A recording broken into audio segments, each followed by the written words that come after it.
Are you ready to create a life you crave? Let's spin that doom loop of negativity into an upward success cycle and start living lucky. Good morning. I'm Jana. I'm Jason. And we are living lucky. We hope you are too.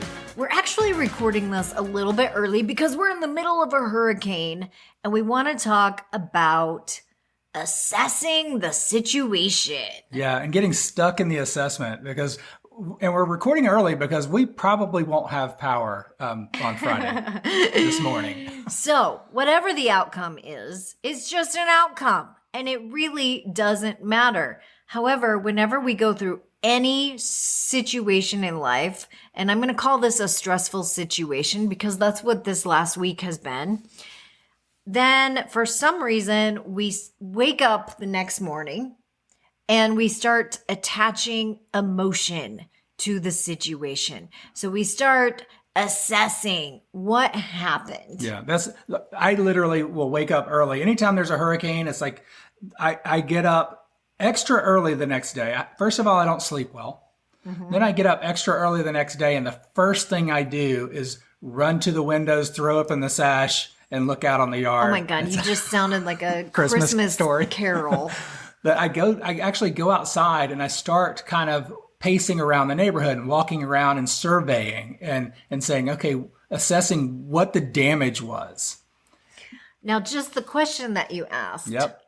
Just asking okay, so again, we talk about these things because it helps us. These tools that we are giving people on a daily basis help us. And it all comes down to your thoughts, your feelings, and your actions. And many times it comes down to just being aware. What is the language that we're using? And Jason immediately said, that's my first thought, is what damage has happened? What's the damage? Instead of saying, what's the first best thing I can do to clean up? Or yes, or let's just assess this. This is just a situation. It's not good nor bad. It's just a situation. Yeah, I it's can just literally a circumstance. Take a snapshot. That's the thing is, instead of creating this motion picture for myself, mm-hmm. I could take a snapshot and then just start figuring out how to change the picture to the way I want it to look. That's why if we were just AI robots, right, we would be going through this so much easier because we wouldn't have human emotion and or stories or past experiences to attach to what's happening now. Right. Actually, and if we did, we would only use the best parts and most productive parts of it. And that's the secret that Jason and I want to share with you. So no matter what circumstance you find yourself in, it is learning that, okay, there's always something to be grateful for. Yeah, which means there's always value, because you value the things to be grateful for. So even if you're out there, and I'm just using this as an example, so don't judge me for the words that I use, but even if you go out after a hurricane and you find your mattress is in the street. Well, you grew up in Tornado Alley. I mean, tornadoes come through and we don't have all the dirty pain that we talked about in the last episode. Even if you find destruction, then that's where you say, oh my gosh, I'm so grateful to be alive. Thank you for keeping me safe. And you start there. You start focusing on what you do have, because what you appreciate appreciates. Yeah. You can only create from the resources that you have. So that's how you create your state, your emotion that you want to have.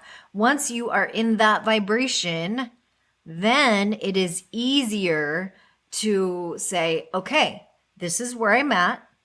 This is where I want to go. Now, how am I going to get there? Yeah, what's my creative path forward? It's easier to say, I've got 3 trees down. I've got a broken screen. How am I going to fix this? Yeah. What's the first thing to do? Well, why don't we just start with the small, like the screens, fixing the screens? Yeah, let's clear a path so that we can get there. Let's make sure that, there's no further danger happening. And I don't think there's a wrong process. It's figuring out what process works for you. Some people want to start small. so that they can see some incremental improvement. Some people are like, I need to get the trees out of the way first because they're big. It's going to take a lot of energy. And I want to say, I don't want to have to be out of energy when I get there. So their process is, okay, let's get the trees out of the way. Now, some people get so caught up in the assessment that they start creating more of this movie and like, woe is me and all these things that have happened. Oh my gosh, I've met so many people that I want to share this podcast with, because just as of recently, I met this person, and of course it had to do something with their husband. Their husband was causing them to be in a mood. And then all of a sudden, 3 weeks later, that mood becomes a funk, right? Yeah. And it all has to do with something their husband did 3 weeks ago. Yeah. It was like he refused to... And then 2 months later, it becomes a way of life. He refused to hear her. It was something like that. He never listens to me. I asked him to do this, and he just let it go in one ear and out the other. So important to me. Okay, so then 3 weeks later, it becomes a funk, right? And then all of a sudden, next thing you know, they're like going through all sorts of issues. Everything has become an issue. Yes. And it all stemmed from this one little root of a seed. Yes, you start manifesting what you pay attention to. Yeah. And so it's the same thing when you're assessing the storm. It's important to say, okay, this is just a circumstance. There is no good or there is no bad here. It's just, it is what it is. And let's move forward. Yeah. And I think one of the biggest things that's worked really well for us when we have something that might stick us to it in the past, like one of those circumstances that happens or one of the events that we've done or an experience, is those 3 questions or 4 questions that we go to all the time. You know what? Let's share those. Perfect. Let's share those, because after any event, Jason and I go through 3 questions, and we've shared these before, but we're going to share them with you again. That's how valuable they are. We do this all the time, almost daily. It's 3 questions, and then it's our standard question that we almost end everything in with, how lucky am I? So first question is, what did we do well? So when it comes to the hurricane, what did we do well? We planned prepared the best we could. We got the information. We didn't live in the information, but then we started proactively planning for what are the case scenarios that we can move forward in each event. Second question, what might we have done better? We might have just picked up and moved, like picked up and gone out of the area. Like avoided the whole situation we might have from evacuated. A personal perspective and just said, you know what, stuff is stuff. Yes, that's true. Or we might have gotten more sandbags and filled them up ourselves. We might have, but there's no sense in saying, what should I have done? Because what should you have done can't be changed. What might you have done it's less blaming and less personal attacking yourself. And that's really important. So this question needs to be word for word. What might I have done? What might I have done? Because one of the biggest things is I truly believe that we all do the absolute best we can in any given situation, given our current emotional stability, our emotional capacity, our physical capacity, our mental capacity, and our intellectual capacity, like the things we know. Because a lot of times we don't know what we don't know. At that time in our life. At that moment.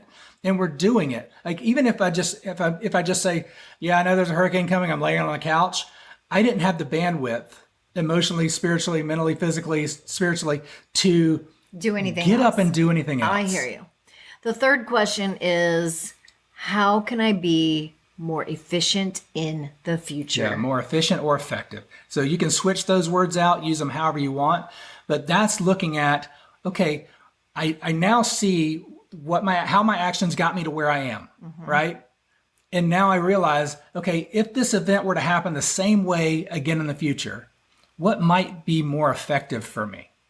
And that's huge. And because that question in itself will continuously help us to get just a little bit better each and every time we experience any type of adversity. Yes. And this isn't just a hurricane situation to use these questions in. This is any situation. I do this after dinner parties. I do this after anytime we go do a workout. The opportunity to grow or opportunity to create a more effective and more beautiful future for yourself. Or improve who you want to be. Yeah. And then the fourth question is, how lucky am I? Yes. Because that's where you get to really take into account this whole situation that you went through from an objective standpoint, not a in it, emotionally invested standpoint, but an objective standpoint, and start saying, okay, I have all these things. I learned all these things. I was able to feel and experience all these things. Now, how do I make those better for in the future? And I actually feel like that question is just a standard question that we ask all the time. Yeah. How lucky am I? If you want to be living a lucky lifestyle, like if you want to feel like life is working for you and that you're growing and that you're experiencing the best out of life, I think that has to be one of your core questions. Because it puts you in a state of gratitude. Yes. Which is how we started this. When you are grateful for what you have, you start tuning in to a different vibration. And when you feel that way, your thoughts will be slightly different. Yeah. And then you start actually being proactive of the thoughts you want to have. And that affects the actions you take. And when you acknowledge and appreciate and feel how lucky you are and have that gratitude, you start seeing more things that fit in that box. And then you start literally creating those in your space for the future. And then you're truly living lucky. So it's just a circumstance.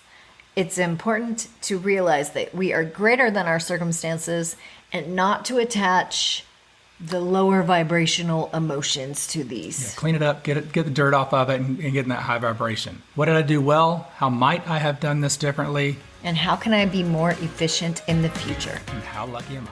Thanks for joining us. Keep living lucky. If the idea of living lucky appeals to you, visit us at startlivinglucky.com.